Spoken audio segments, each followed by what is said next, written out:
En las noches tu enorme puntería vas derribando estrellas que caen en el río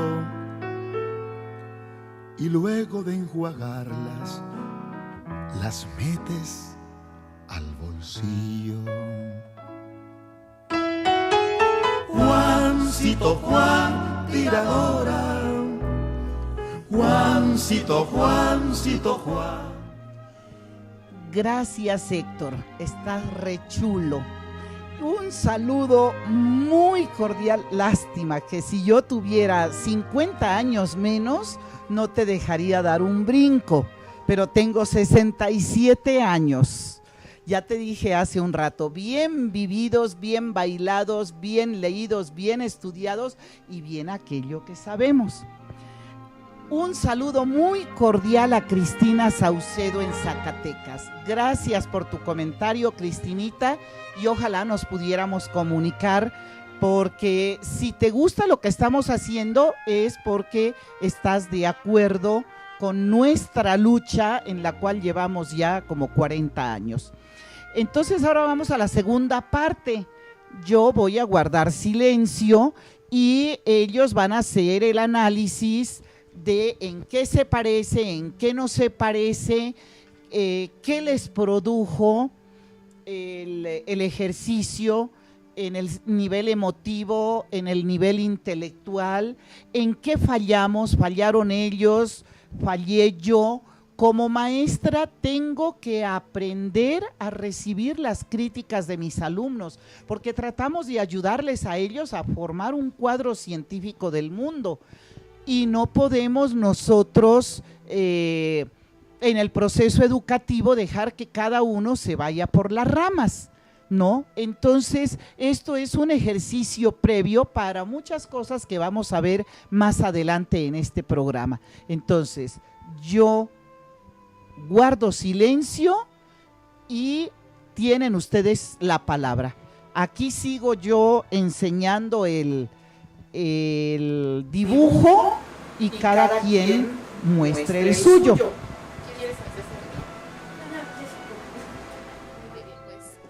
Les muestro mi dibujo. Como podrán observar, yo sí me tomé muy literal lo que era un corazón. No hice la parte de la hendidura de abajo y la inclinación de la pluma pues no era la adecuada. Admito que en eso yo fallé, pero llegó un momento en el que sentí que Medi daba unas explicaciones demasiado, pues hasta cierto punto complejas. Abiertas. Entonces me costaba un poco entender qué era lo que quería que dibujáramos, pero creo que dentro de lo básico, pues más o menos tenía la noción. Bueno, mi dibujo fue en el tamaño, pues no se parece mucho. Yo le quise entender mucho a Medi en el tamaño que dijo, que en la parte central, pero un poco más pegado a la parte inferior. En la posición de la pluma la hice un poco chueca, ahí fue mi culpa. Y por ejemplo, en este gancho que se ve acá, Medi dio una explicación que ahí no le entendí. Casi también acá mi compañera no le entendió. Algunas explicaciones que dan los adultos no las entienden los niños, porque no tenemos esa capacidad de desarrollar más palabras que tienen los adultos. Por ejemplo, en la mancha que dijo Medi que hiciéramos pegado a la parte superior izquierda,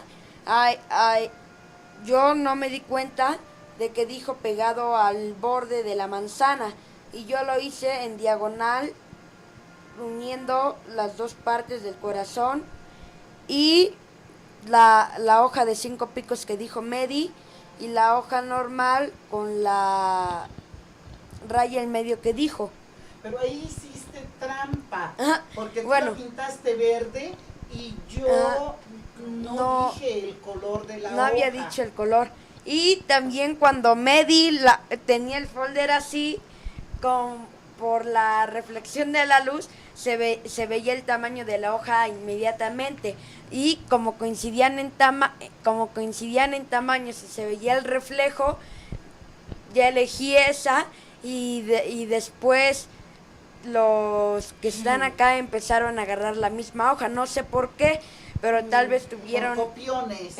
tuvieron el mismo presentimiento que yo, copiaron. Ajá. Muy bien, acepto las críticas. Por acá, a ver, mijita. Yo diría que hubiera sido más útil la descripción de como la flechita, que parecía una zanahoria. Yo la hice como un popote. Tú la hiciste como un popote. ¿Y a ti esto te parece una zanahoria? Sí. Ah, bueno. Pero toda la manzana con todos los detalles parece un cañón. Porque las patas parecen las ruedas y lo que dije que era un popote parece el cañón en donde dispara. Bueno, en relación a lo que sentí, la verdad sí me sentí estresada y me perdí desde el momento en que daba la instrucción de qué lado iba y la distancia. Ahí sí como que me perdí. Y bueno, pues creo que lo que me provocó el estrés, o lo que me provocó el estrés o la distracción, fue que en ese momento reflexioné qué es lo que hago. Y que en muchas ocasiones hago eso, ¿no? Que como maestra estoy pensando que los otros saben qué estoy pensando, ¿no? Y entonces es la dificultad para explicar a los otros lo que yo tengo en la mente. Por eso me parece muy importante el tener el que tú estabas describiendo de acuerdo a un dibujo que ya estaba para después comparar, ¿no? Sí. Y bueno, y en el nivel emotivo, ¿qué les produjo? ¿Qué emociones les produjo el ejercicio? Desde el comienzo hasta el final, incluyendo el análisis que estamos haciendo ahora y la crítica que ustedes me están haciendo como maestra. Bueno, desde el principio del dibujo, si fuera así normal, me produjo un poco de nerviosismo en las manos, y tenía duda de, por ejemplo, en las medidas que nos dio Medi y respecto a la posición de la pluma que decía, y fue una emoción de nerviosismo y al mismo momento de duda para mí, porque yo nunca había trabajado de ese tipo, de que nos dan una descripción de un dibujo y luego nosotros la tenemos que dibujar conforme nosotros le vayamos entendiendo. Ajá. Y el tener que criticar al adulto, a tu maestra, en este caso que soy yo, ¿qué te hace sentir eso? ¿Qué te hace pensar? El ejercicio en total, ¿qué te hace pensar? Bueno, pues yo pienso que ahí sí no lo describió mal. En todo tuvo razón, solo que en algunos aspectos hasta los adultos se pueden equivocar dando descripciones para que los niños les dibujen. Por ejemplo, que hace un rato nos estaba comentando en los comerciales que es como gancho doble acá o dos hojitas chiquitas, que no supo cómo describirlo. Hasta a veces los adultos tenemos dudas. No tienen, porque tú tienes 10 años Sí. nada más, mi vida. Bueno, tienen dudas o también pueden tener nerviosismo al dar las explicaciones, porque todo ser humano tiene que tener, ningún humano es perfecto en el mundo. Ay, te lo agradezco, mi cielo.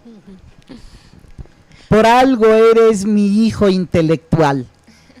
Bueno, pues creo que a mí, igual que a Maru, me causó un poco de desconcierto en un inicio, porque estaba pensando, ¿no?, en tratar de unificar mi criterio con el de Medi, cosa que no es nada fácil, porque cada quien tiene pues una concepción distinta de las cosas, ¿no? Y precisamente intentar que con base a lo que tenemos en nuestra cabeza podamos unificarlo y sacar una imagen como resultado, pues es muy difícil. A mí me parece interesante lo que menciona Fer, de que ella lo ve como un cañón, porque pues quiero pensar, ¿no? Entonces, ¿qué hubiera pasado si Fer hubiera tenido que describir el dibujo? ¿Cómo nos hubiera quedado a nosotros? Entonces, el proceso de la comunicación y cómo se dan estas disyuntivas, o sea, cómo se da el quiebre, ¿no?, en el momento de recibir la orden, pero también en el momento de darla, ¿no?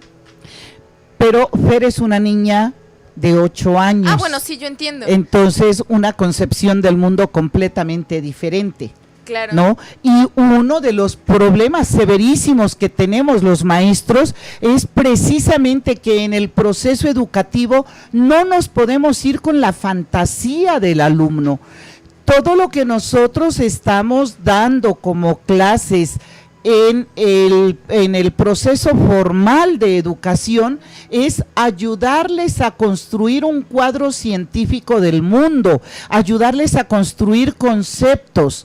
Si fuera una cuestión sencillamente de imaginación, pues sería otra cosa completamente diferente. La ciencia trabaja con conceptos y el concepto diarrea es diarrea aquí y en Cafarnaúm. No me van a decir que en Cafarnaúm diarrea en su lenguaje va a ser perfume de gardenias. ¿Sí? No. Bueno, de ahí la importancia de conocer cuál es la experiencia previa, ¿no?, de los alumnos que tenemos. Y eso no lo hacemos porque en eso clase. no lo hacemos en clase. Claro, el saber cómo llegar, ¿no? Porque una cosa es que los objetos sean algo en sí mismos y otra cosa es cómo transmitirles esa información a los alumnos, que es lo que muchas veces los maestros no hacen. Simplemente consideran que el alumno ya tiene todo un bagaje y que ya sabe de lo que se le está hablando. Y nos damos cuenta que en ocasiones, hoy lo veíamos en la clase que tenemos antes de esto, que las palabras más elementales no las conocemos y no somos capaces de decir lo que significan, siendo que las ocupamos todo el tiempo, ¿no? No sabemos diferenciar entre amigo y amistad, ¿no? Y muchas cosas de este tipo. O sea, sí tenemos un analfabetismo, pues, emocional más que nada, ¿no? Cuando les preguntas a los niños, bueno, ¿y qué es lo que sientes? Pues siento feo, ¿pero qué es feo, no? O siento bonito, ¿pero qué es bonito? Entonces, la discusión que teníamos con peligro y miedo, porque ellos el peligro lo identifican como miedo. Peligro es cuando yo siento tal cosa, dicen. No, dime, eso es tu vivencia, esa es tu emoción ante el peligro, pero dime qué cosa es algo peligroso, qué cosa es una amenaza. Entonces no tenemos ni siquiera ese bagaje de cuestiones tan elementales. Entonces, ¿cómo pretendemos preparar científicos? ¿Cómo pretendemos preparar filósofos? ¿Cómo pretendemos preparar literatos? claro, ¿No? Máxime cuando hemos reducido el lenguaje como lo estamos haciendo. O les damos definiciones que esperamos que se aprendan de memoria, ¿no? Y que las repiten. Exacto, que es lo que muchas veces ocurre, que los niños ya no razonan lo que están diciendo, sino que te dicen lo que en la escuela les han enseñado, y cuando tú les dices, bueno, ¿y qué es lo que me estás diciendo? A ver, explícamelo con tus palabras. Son incapaces de volver a estructurar esa idea y pareciera que la tienen muy clara, ¿no? Bueno, yo sí quisiera aquí mencionar que, bueno, yo creo que los niños sintieron menos nerviosismo que los adultos. Sí. Que nosotras dos, ellos sintieron menos nerviosismo porque como que están más abiertos. De ahí la importancia de que se empiece desde la primera edad con este tipo de enseñanza, porque cuando ya estamos más adultos, pues nos da miedo de que no va a quedar bien, o sea que no va a quedar perfecto lo que se está haciendo y qué van a pensar. O sea, el comunicar también tiene que ver con qué pierdo en cuanto hablo y lo que hablo. Vamos a un corte y continuamos con el último bloque. Se despiden, tú te despides de este bloque, ¿no? ¿Tú también o te quedas para el siguiente bloque? Juancito Juan, Juancito Juan, tiradora. Juancito, Juancito Juan, dueño de milpas y auroras. Juancito, Juancito Juan, Juancito Juan, tiradora. Juancito, Juancito Juan, dueño de milpas y auroras. Juancito Juan, Juancito Juan, tiradora. Juancito, Juancito Juan, dueño de milpas y auroras. Juancito, Juancito Juan.